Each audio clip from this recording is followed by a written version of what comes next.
It's just pure devastation, like somebody just dropped a bomb. It's going to kill people and blow buildings down and toss cars a mile down the road. Hey guys, Mr. Fox here. Look what arrived today. The Tornado F5. So we're gonna get a first look at it together. So let's unbox this bad boy, see what we've got.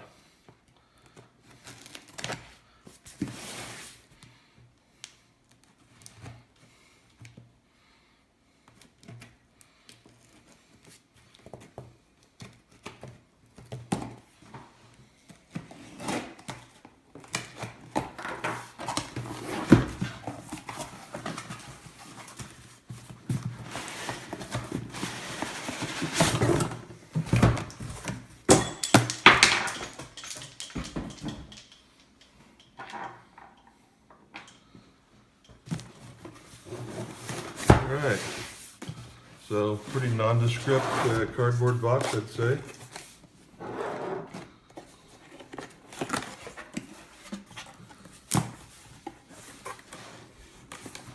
I'll lay it down here where you guys can see it alright.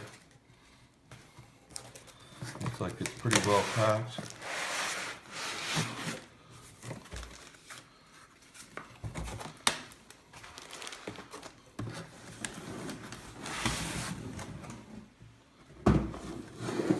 We've got a box here. Yeah, look at that. Well, take a look at that there. It's the 780 watt AC adapter. We'll look at that here in just a little bit.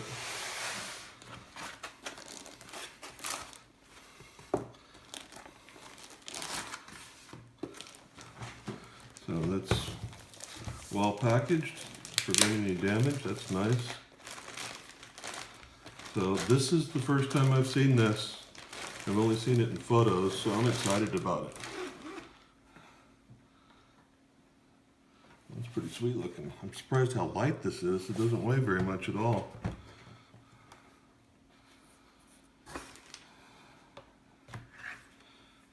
Got some plastic covering I'll take off there. Now that's pretty nice looking. Nice finish. Oh. First glance, I'm impressed. Gosh, I can't believe it feels really light compared to the P750 ZM Clevo and of course the P870. This weighs like nothing. I don't know how much it weighs. I'm gonna have to weigh it. So let's get this off of here.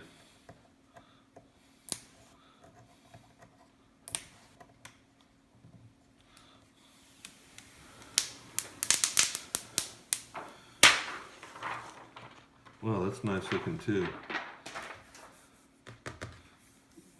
Well, that is, I think that is aluminum. I couldn't tell in the photos whether it was a plastic with a brushed black aluminum look to it or not, but I'm pretty sure that's really metal. Got like a metal veneer on it, which is, gosh, that's really nice. So, that's what we got here. Looks like a Thunderbolt, USB 3.1C port, HDMI, display port, power jack, LAN. Over here we've got a Kensington lock and the audio ports. Looks like our 3 USB ports are on this side here, and then the SD card slot.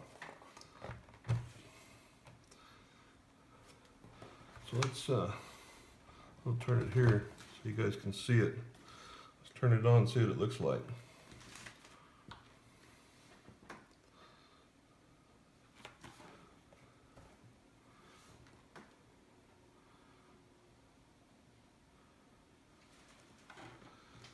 So lighting, keyboard lighting must be, yeah, there it is right there. It's got the keyboard backlighting. So there you have it, down and dirty, quick look at that. You and I saw it together for the very first time, so I didn't hold anything out for you guys. I have to say, I haven't even tried it yet, but the way it looks, it's very attractive. I like it a lot. So we're going to do a lot of exploration together of this machine. see what kind of performance it's made of. So looking forward to taking this ride with you guys together.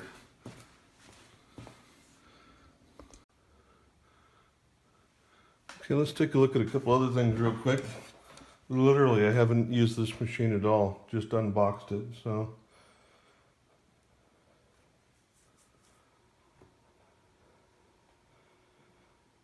Boots up nice and fast. That's good. Let me get my mouse hooked up here. I should use the touchpad a little bit, but I just hate touchpads. I don't care if they're good or bad. I'm a mouse guy, so.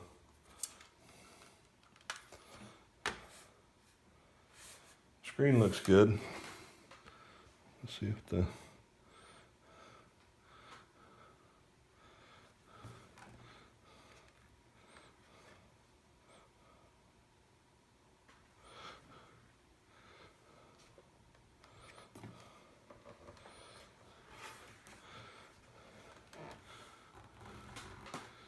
actually viewing angles are really good.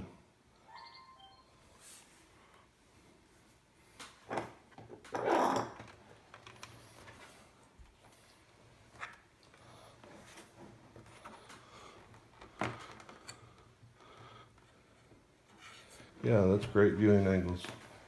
Like it. Nice screen. It's a little bit springy, but it doesn't have much side-to-side flex when you lift it up. A little bit as you lift it up, but what I would expect for a thin screen. Actually feels a little bit more sturdy than the P750ZM, so that's good. One thing that I noticed, might seem like a small thing, but when you plug in the AC adapter on a Clevo, even when it fits good, it's got kind of a sloppy feel to it. This has a very decisive sense of connecting when you plug in this AC adapter, and this is a Clevo AC adapter, but it doesn't have that sloppy, you know, sometimes you wonder if it really connected even though it's snug. I don't have any problems with it falling out in the Clevos, but man, that you can really tell that's plugged in.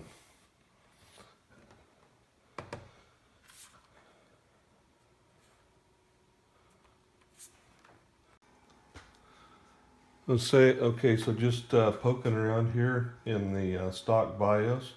This has not been unlocked or anything. It's what ships from Eurocom. You press the delete key to get into the BIOS. So on the main screen we have storage information, language, that type of thing. It shows the only drive installed is the Samsung 960 Pro 512 gig SSD. System information shows that it has 64 gigs of RAM. It's a 7700K. Right now it's not overclocked. Killer Wireless 1535, that's all great. On the advanced screen we have SATA selection, speed step support, ERP Lot 3 support has something to do with power saving mode when the battery is fully charged. Network stack, virtualization, VDT, Thunderbolt, hyperthreading, C states, got your USB configuration, boot. We've got our numlock boot state. Fast boot is enabled. I'm going to shut that off. Booting in UEFI mode. I'll have to fix that later on whenever I do a clean install. And our boot options, BBS priorities. Very similar to a stock BIOS that you'd see on any system that uses Aptio. It's got trusted platform module. I'm going to go ahead and disable that. Secure boot's enabled. Oh, that sucks. I'm going to disable that. And I'm going to save and exit.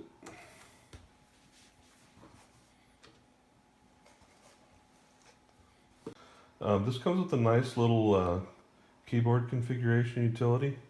I've got it all white, as you can see in the video, and I have it locked so it can't change, but if you unlock it, you can change the zones. You can change patterns much like you'd normally see. I've got it set to normal and standard, so we could change the zones to make it like red, white, and blue. So it could make the left red, white in the center, and on the right hand side we could make that blue, whatever we want to do. So that's pretty sweet. I like it. So I'm going to go ahead and lock it back on white again. Nice program. I like it. There's also this system configuration manager, or system control manager, that gives you access to Wi-Fi, Bluetooth, webcam, all that kind of neat stuff, power profiles. Typical of what you'd expect to see on a laptop like this. All nice, looks very attractive. So I'm going to get a few more things set up here, and we're going to do some initial testing with the CPU running stock.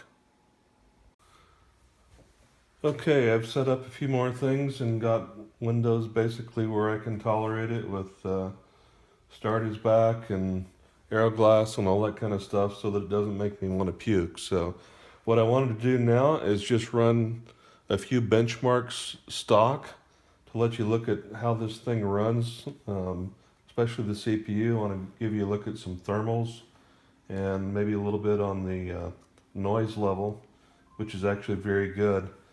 This machine has a button right here that you can push to force it to max fans. I have it running max fans right now, and as you can probably hear on the video, it's not very loud. Got a sound meter app on my Android phone here, so I'm gonna just kind of move it around here. It's running max fans right now.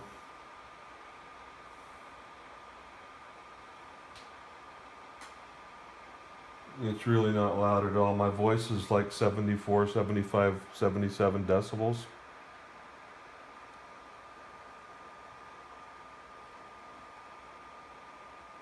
When I'm being quiet, even back here by the exhaust,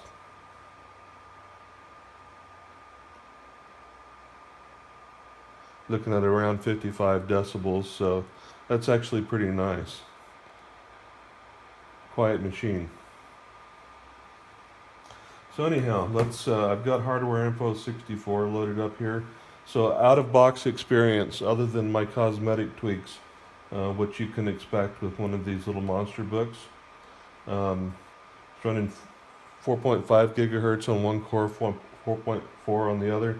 BIOS has no overclocking settings that I could find yet, so maybe I'll have to get with Prima or SFAT and get the BIOS unlocked so we can crank up the memory overclock. But bone stock out of the box with no overclocking at all. Let's take a quick run at Cinebench R11.5.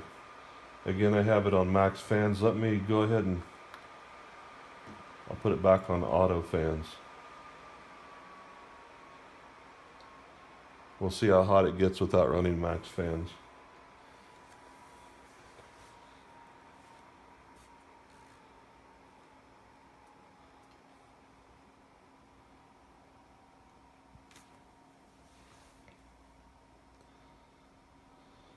It certainly looks like it's holding, it's not throttling or anything.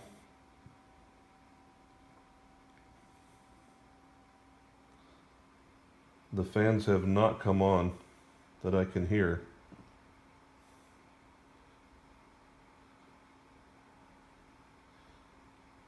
We're pushing some pretty crazy temps right now, about 95.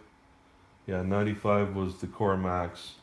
That was the Cinebench score of 11.5. So we got some power limits exceeded, yes, in hardware info 64, and there was one core with some thermal throttling. So let's, we expect that with the 6700K or a 7700K like this has. 7700K seems to run a little bit warmer than 6700K, but Don't worry, we're not going to settle for out of the box before this is over with. Our journey is going to include a teardown video. We're going to delid that 7700K, put some CLU on it, and we'll whip that bad boy into shape. But out of box, let's run max fans and see what our thermals look like. Again, that was a 10.52 on Cinebench R11.5. So that's very respectable. I think that's better than you're going to get out of a max overclock with most of your, maybe, if not most, all of your BGA turd books. And we haven't even tried to overclock it yet. I just unboxed it, set up Windows, and here we go.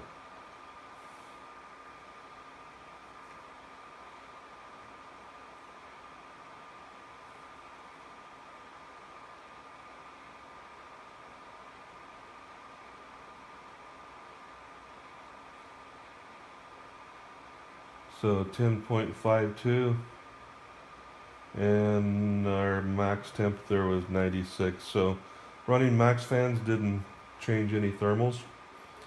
So running max fans actually didn't help in this case. So let's give Cinebench R15 a shot.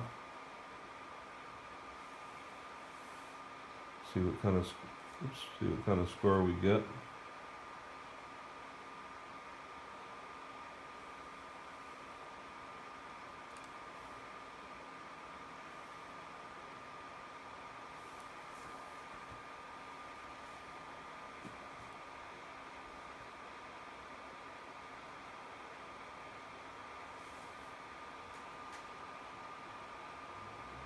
I haven't really had a chance to use the touchpad yet. I'm going to use that some more and give some feedback on that as we go along. The keyboard's pretty nice. I mean, it feels nice and solid. Doesn't have any flex that I can see.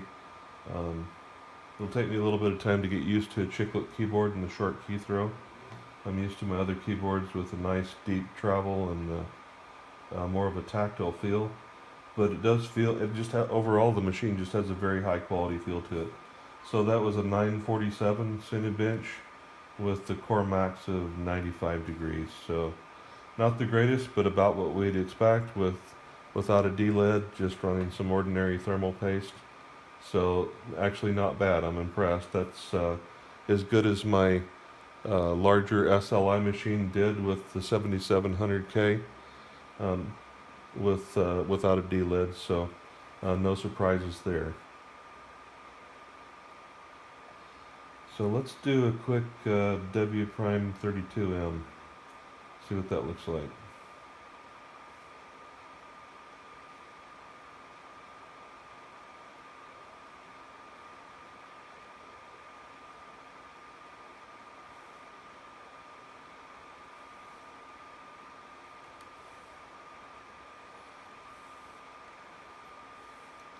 I've got my temperatures reset there.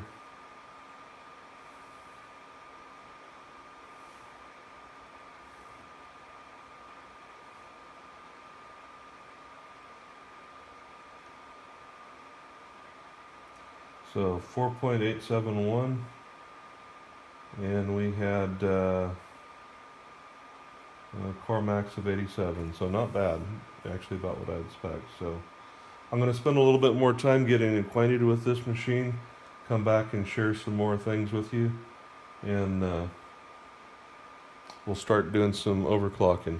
I'll run a few future mark benchmarks and that kind of thing with stock clocks so that you guys can get a if you're into gaming, not into overclock, you'll get a good feel for temperatures in gaming with Unigine Heaven and Valley, Firestrike, and 3D Mark 11.